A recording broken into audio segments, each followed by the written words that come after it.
On October 20th, 2552, during the Covenant's ninth age of reclamation, Supreme Commander of the Fleet of Particular Justice, Thel Vadamee, was summoned by the Triumvirate of Hierarchs to account for his complete failure to defend Alpha Halo 1 month earlier. Vadamee answered honestly as they questioned him, and, in a tone that could be perceived as defiant, declared, "I will continue my campaign against the humans." It should be noted that in a formal report from Thel Vadamee to the High Prophet of Truth, Thel openly admits his error. On a surface level, this earlier posture may seem to be at odds with his statement during the trial. Perhaps he was trying to gain some measure of grace or sympathy through direct accountability and submission. A more thorough explanation exists, however, and can be found in the 5th chapter of Halo Oblivion. As Nizat Kvarosee, a similarly disgraced fleetmaster, was approaching the Sanctum of the Hierarchs in mid-2526, he pondered the likely sequence of events that would follow. He would present himself to the High Prophets and hear their condemnations.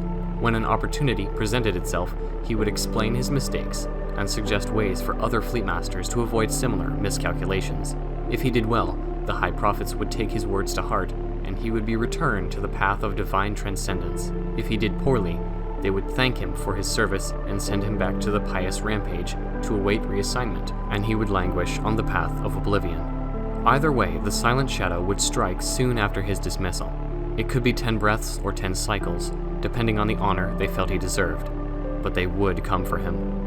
The Silent Shadow were a group of elite Spec Ops warriors who were devoted to the Hierarchs, and from this passage we are reminded of one of their frequent assignments, the assassination of failed naval commanders. The Silent Shadow persisted throughout the Covenant War and would have certainly been concerned with the commander responsible for losing a Halo ring. So when Thel declared that he would continue his genocide, he did so with the knowledge that assassins would continually attempt to kill him from that day forward.